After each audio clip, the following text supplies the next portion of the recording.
2026వ సంవత్సరంలో వసంత పంచమి ఎప్పుడు వచ్చింది? ఈరోజు మనం ప్రత్యేకంగా సరస్వతీ దేవత ఆరాధన అనేది చేసుకుంటుంటాం. మరి సరస్వతీదేవికి పూజ అనేది ఏ సమయంలో చేసుకోవాలి? అదేవిధంగా ఈరోజు ప్రత్యేకంగా అక్షరాభ్యాసం అనేది చేసుకుంటూ ఉంటారు. మరి ఈ అక్షరాభ్యాసం ఏ సమయంలో ప్రారంభించాలి? ఏ వయసు పిల్లలకి అక్షరాభ్యాసం చేయాలి? ఇలా వసంత పంచమికి సంబంధించినటువంటి అన్ని విషయాలు కూడా వీడియోలో వివరంగా తెలుసుకుందాము. ఈ వీడియోని స్కిప్ చేయకుండా చివరి వరకు చూడండి. అండ్ ఫస్ట్ మనము ఈ 2026వ సంవత్సరంలో వసంత పంచమి జనవరి నెలలో ఎప్పుడు వచ్చిందో తెలుసుకుందామండి. దాని తేదీ, తిథి, వారము, నక్షత్రం ఏంటి, అలాగే ఈరోజు పంచమి తిథి ఎప్పటి నుంచి ఎప్పటి వరకు ఉంది, అక్షరాభ్యాస శుభ సమయం ఏంటి, అదేవిధంగా ఈరోజు కాకపోతే మళ్ళీ మనం ఎప్పుడైనా చేసుకోవచ్చా అనేటువంటి విషయాలన్నింటినీ కూడా తెలుసుకుందామండి.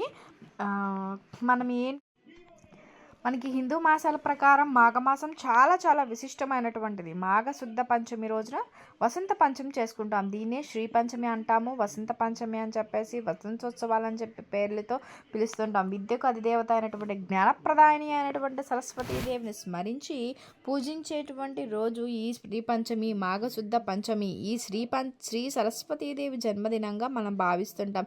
యావత్ భారతావనంలో ప్రజలంతా ఆ తల్లి కటాక్షం కోసం ప్రజలు జరిపే చేసుకునేటువంటి పర్వదినం అండి ఇది.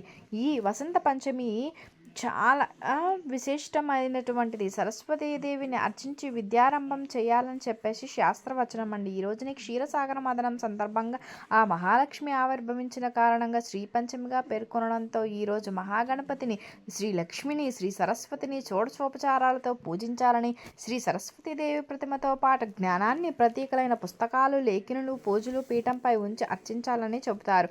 ఈ శ్రీ సరస్వతీదేవి తెల్లని పూలతో, సుగంధ ద్రవ్యాలతో, చందనంతో అర్చించి తెల్లని వస్త్రాలను సమర్పించాలి. తర్వాత పిల్లలకు అక్షరాభ్యాసం జరిపిస్తే ఆ తల్లి కరుణాకటాక్షాల వల్ల అపార జ్ఞానం లభిస్తుందని చెప్పేసి చెప్తూ ఉంటారండి. 2026వ సంవత్సరంలో వసంత పంచమి ఎప్పుడు వచ్చిందంటే స్వస్తి శ్రీ చాంద్రమానైన శ్రీ విశ్వాసనామ సంవత్సరం ఉత్తరాయణం మాఘమాసం శిశిర ఋతువు శుక్లపక్షం పంచమీ తిథి 2026వ సంవత్సరం జనవరి 22 గురువారం రాత్రి 2:03 స్టార్ట్ అవుతుంది. అండ్ జనవరి 23 శుక్రవారం రాత్రి 12:56 వరకు ఈ పంచమి తిథి అనేది ఉంది.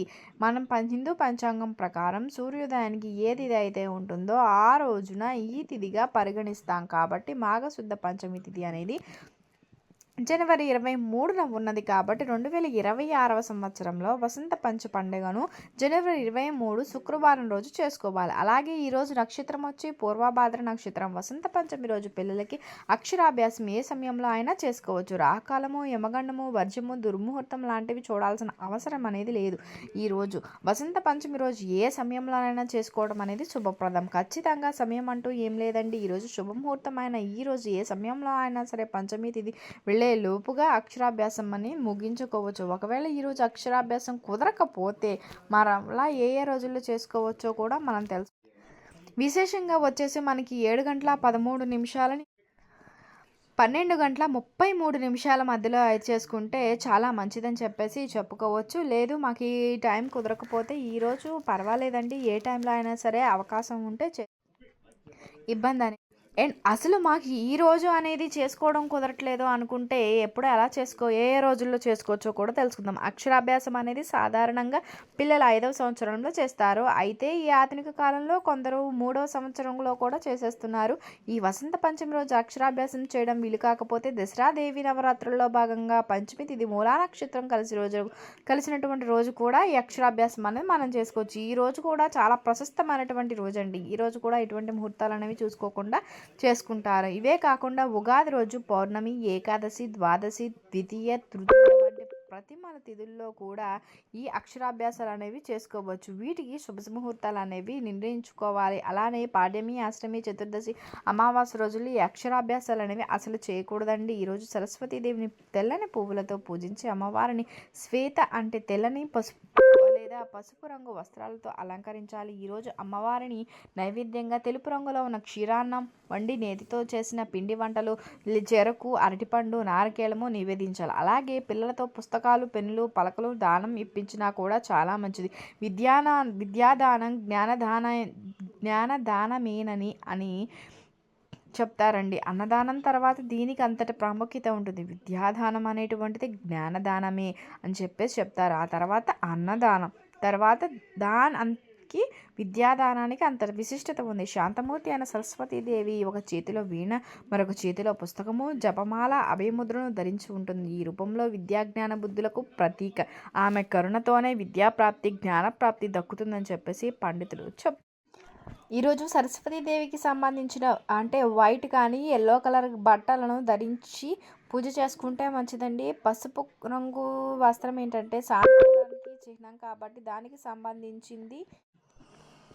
ఇంట్లో శాంతి, ప్రశాంతత ఇవన్నీ కూడా లభిస్తాయండి ఈ పసుపు రంగు దుస్తులు ధరించినట్లయితే. ఈరోజు పసుపు రంగు దుస్తులు ధరించి పూజ అయితే చేసుకోవచ్చు. అదేవిధంగా తెలుపు రంగు దుస్తులను కూడా ధరించవచ్చు. తెలుపు రంగు దుస్తులను కానీ లేకపోతే పసుపు రంగు దుస్తులను కానీ ఈరోజు పూజ అంతా అయిన తర్వాత దానం చేయడం వలన ఏంటంటే మనకి ఉత్తమ ఫలితాలు కూడా కలుగుతాయండి. ఈ రోజున ఆ సరస్వతీదేవిని ఆరాధించడం వలన ఏంటంటే ఉత్తమ విద్యా జ్ఞానం అనేవి కూడా కలుగుతాయని చెప్పేసి చెప్పవచ్చు.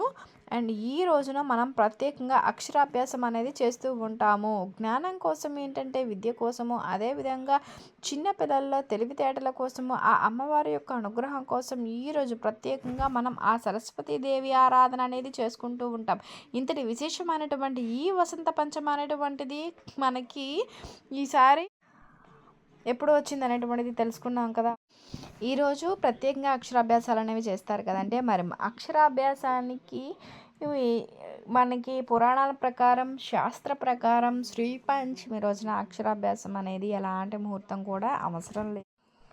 పర్టికులర్గా టైం అనేది మనకి 7:13 నుంచి 12:33 వరకు, అంటే ఉదయం 7 గంటల నుంచి మధ్యాహ్నం 12:33 వరకు అయితే ఉంది.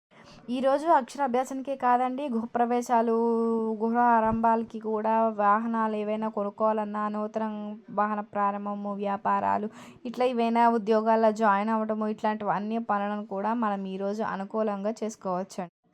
అక్షరాభ్యాసం ఏ వయసు పిల్లలకి అంటే 3 నుంచి 5 సంవత్సరాలు ఉన్నటువంటి పిల్లలకైతే 6 సంవత్సరాల లోపు ఉన్నటువంటి పిల్లలకి చేస్తారు. ఈరోజు ప్రత్యేకంగా ఏంటంటే చిన్నపిల్లలకు సంబంధించిన పుస్తకాలు, పెన్సిల్స్, పెన్నులు ఇవన్నీ కూడా లేకపోతే సరస్వతీదేవి రూపమైన వీణలు, వీటన్నింటినీ కూడా పూజ రూమ్లో అందరి ముందు పెట్టుకుని పూజ అనేది చేయాలి. అంటే ఆ అమ్మవారికి ఎంతో ఇష్టమైనటువంటి క్షీరాన్ని నైవేద్యంగా మనం సమర్పించాలి. ఈరోజు ప్రత్యేకంగా ఆ అమ్మవారికి పసుపు రంగు పూలతో, అదేవిధంగా తెలుపు రంగు కలువ పూలతో అమ్మవారికి పూజ అయితే చేసుకోవాల్సి ఉంటుంది. ఇదండి, తెలుసుకున్నారు కదా ఈ శ్రీ పంచమి ఎప్పుడు వచ్చింది, పూజా వివరాలు, అదేవిధంగా పంచమి తిథులు, వాటన్నింటి గురించి కూడా మీరు తెలుసుకున్నారు కదా. మీకు ఖచ్చితంగా వీడియో నచ్చింది అనుకుంటున్నాను. నెక్స్ట్ వీడియోలో పూజా విధానం ఎలా చేసుకోవాలనే విషయం చూపిద్దాం. మీకు థ్యాంక్ యూ ఫర్ వాచింగ్.